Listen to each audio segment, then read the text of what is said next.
Um, oh, it's driving me crazy now. So he was a very old friend. I knew him all like well in, I don't know, teenage years. But he was a very old friend of my father's.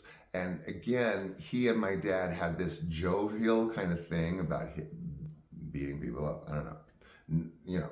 No offense, YouTube, there's no violence here. It was all recreational.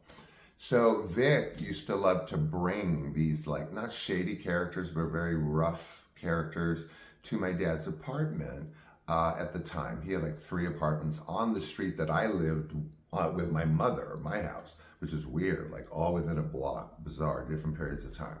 So Vic would bring these guys over, and my dad would tie one arm behind his back and fight them with one arm. And again, he would cream them. So the ring taking, hold my ring part. Okay, so the first memory of that is we were in the supermarket bringing our food in the cart. And the car next to us, you know how you let a little bump, you don't dent, but the cart has it's not damage. But he heard this guy and sitting in his car, heard this bump, and idiot, leapt out of the car and started ranting and raving, not necessarily directly at my dad right away, but the dad, whatever. So my dad had quite enough.